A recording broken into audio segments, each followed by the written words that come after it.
Swapsies, no takebacks. That was what my little brother Dylan used to call out when I traded candy with him, especially around Halloween. He was 6 on our last Halloween together, old enough for me to take him trick-or-treating alone and for him to really appreciate it. I still remember that last time all these years later. One reason for that is because even at 9, I appreciated that I was lucky to have such a sweet little brother. Old enough for me to baby him, yet close enough to my own age to have fun with him too. We'd always been close since he was born.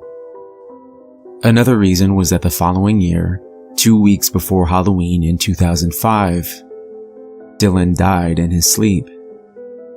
They told us it was a congenital heart defect that had never been caught, and that most likely he had just stopped.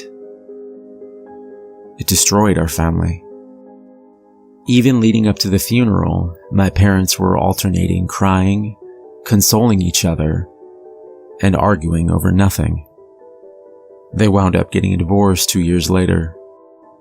For my part, I cried some, but most of the time was reserved for hating myself, thinking about how if I hadn't made a big deal of getting my own room just a few months earlier, I might have heard him stop breathing. Maybe I could have gotten him help in time. My parents told me that wasn't so, that the doctor said it was just one of those things that couldn't be helped. But all that did was made me wonder who was lying, my parents or the doctors. The week after his funeral, I went back to school. We had a substitute teacher I'd never seen or heard of before. She said her name was Miss Grackle, and she was going to be replacing our normal 4th grade teacher, Miss Horn, until she got over the flu.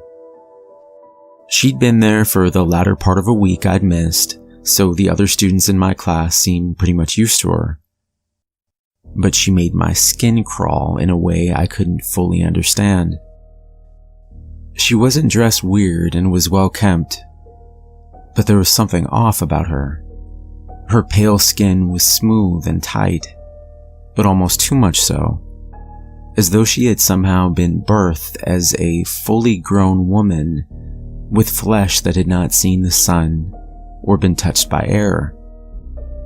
I heard some of the boys whispering at lunch about how pretty Miss Grackle was, making the vague and clumsy innuendos that young boys do, and she was objectively attractive, her refined features and a trim figure framed by long curly brown hair.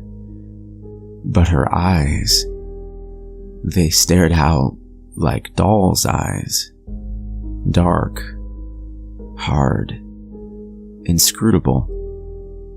And as the week wore on, I found that they kept focusing in on me. It was that Wednesday that Miss Grackle asked me to stay after the final bell rang. I felt the knot of unease that had been growing in my belly since Monday morning tighten into a painful ball of fear. I didn't want to stay. As I watched my classmates and friends rush out of the room, I wanted to run with them, to keep running until I was home again and upstairs in Dylan's room. I had taken to sleeping there. And while... "Elizabeth, can you come up here, please?"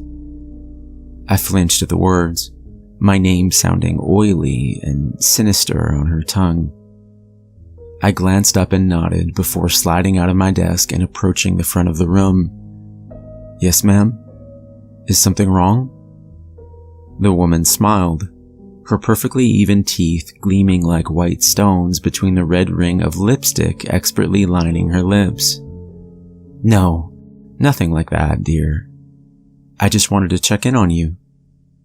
See how you're doing." When I stared at her without response, she went on. "I heard about your little brother's passing, you see. Just a few days ago, I understand." My chest tightened. The only blessing about school now was that it wasn't home. It gave me a forced reprieve from all the sad reminders of Dylan's death, an occasional moment where I forgot to hate myself. And now... yes, ma'am. That's true." Miss Grackle made a clucking noise deep in her throat. "So very sad. He was what? 5 or 6? Why was she asking all of this? I wanted to tell her it was none of her business, to get my brother out of her rotten mouth. But I was young and she wasn't just an adult, but a teacher, albeit a substitute one. So I just jammed my hands in my jeans and nodded, trying to avoid her unblinking stare. I heard her breath quicken slightly at my nod, and despite myself, I looked up, just in time to see her wiping away a spot of drool from her pale and perfect chin. Her eyes locked on mine again, seeming to hold me where I stood. Was he buried fresh and whole? I didn't understand what she was asking, yet I heard myself say, yes, whole and fresh and only 4 days in the ground. My own heart was hammering so hard I knew it would burst any second, and she just kept staring at me, not letting me move, weighing something secret and terrible behind those dark eyes. And then I was home.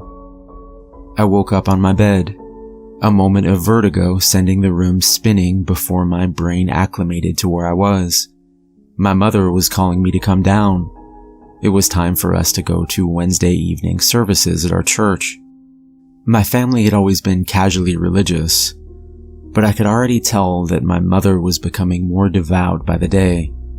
I didn't fault her for finding comfort in the church, and I'd always enjoyed Sunday school well enough. But if not for her wanting me to go, it was the last place I'd have wanted to be.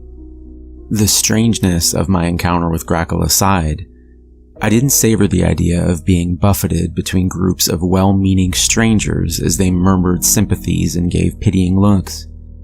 I wanted to be alone with my memories of Dylan and my guilt and my pain. By the time we were halfway through the service, I had half convinced myself the conversation with Grackle had been just a dream.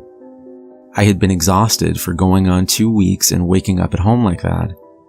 Well, it made more sense than a substitute teacher talking to me about Dylan and his burial like that. It also made me realize something else. I could go visit him. Dylan's actual funeral had been in a sanctuary at one of our local funeral homes, but he was buried in one of the far new lots of the church's cemetery. I felt a stir of sad excitement at the thought of going to visit him, and even though it was getting dark as we left the service, when I asked my mother if I could go see him for a minute, she only nodded absently before going back to talking with 2 of her commiserating friends. I ran across the first cemetery lot and onto the second. I had spent time playing around these tombstones for years, so it wasn't hard to pick my way towards his grave even in the dimming twilight. It was that familiarity and expectation of what I should see around his grave that gave me pause as I got closer. There was some kind of small hill close to his gravestone, a roundish mound that hadn't been there last time we visited a few days ago. Even more strange, there was someone already at Dylan's grave, and they were digging. I felt confused anger and fear as I picked up speed again, yelling, "Hey, stop!" even as the figure stood up and turned its face to me. In the orange glow of the fading October sun, that pale skin seemed to blaze in the dark, the cascade of brown curls looking now more like dark vines twisting down into the mires of some forbidden swamp. Miss Grackle smiled at me briefly, before returning to her digging. "Stop! Stop!" I didn't know what was going on, but I knew it was wrong in a way that went beyond anything I'd ever experienced before. I didn't know words like desecration or sacrilege yet, but in my heart every thundering beat screamed bad, wrong, stop, no, in a staccato rhythm that permeated my whole body and weakened my knees. But she didn't stop. She kept digging, her long, thin-fingered hands churning up the dirt as she made quick work of the earth between her and her prize. Within a few seconds, she had uncovered the small white coffin where my brother lay and drug it out of its grave with surprising ease. I started screaming at her again, but trailed off into silence as I saw where she was taking it. The strange new hill wasn't a hill at all. It was a person, or at least part of one, hulking and covered in rags.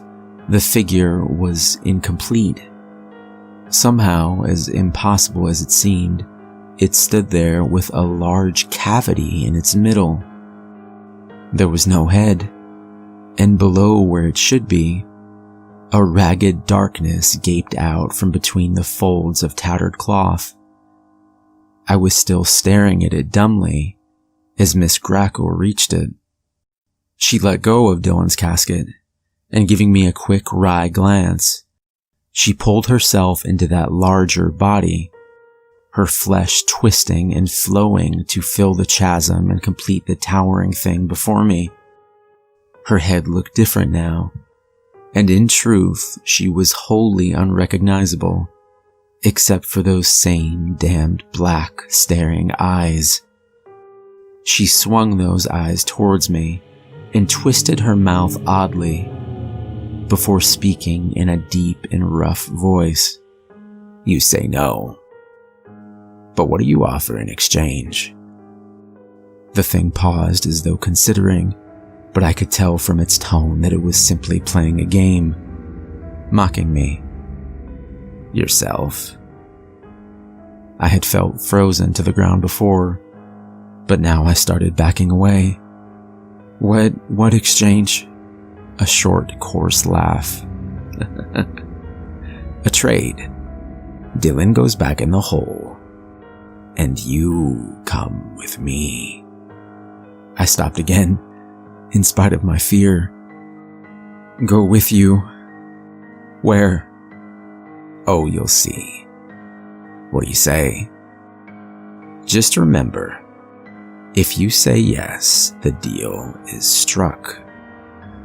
It held out its hand towards me, and then in a higher voice, like that of a child, it screeched, "Swapsies, no takebacks." I ran. I ran through the deepened shadows, terrified that at any moment that enormous long-fingered hand would close on my shoulder or seize my ankle. I ran back into the church, and when I clutched my mother with tears streaming down my face, she looked down and began to cry herself, sweeping me up in her arms and carrying me back to the car to go home. She thought I was just upset at visiting the grave, and it wasn't until the next day that her and my father started questioning me more intently, after the church groundskeeper found what had happened to Dylan's grave. I lied, of course. They would have never believed me, and I was too upset for them to press me hard. I later wondered if that lie, unknown but possibly somehow still sensed by my parents, was what solidified the distance that continued to grow between the three of us. They were still good parents, or good enough, and I know that they love me. But that final loss of my brother, the terrible mystery of how and why and where he had been taken, was what finally killed the laboring heart of my family forever. There was one other lie I told to my parents, though this was more of an omission. I never told them about the note I found on my desk when I finally returned to school on Friday, the first day of Miss Horn's own return. It was written in small, slanted blue letters on a neatly cut square of yellowing paper, a light smudge of pink staining the top right corner. Holding the paper in my trembling hands, I read the words over and over. Even now, there's not a day I don't see them in my mind. "Thank you for the num-nums, Elizabeth. I enjoyed them last night, and they were delicious.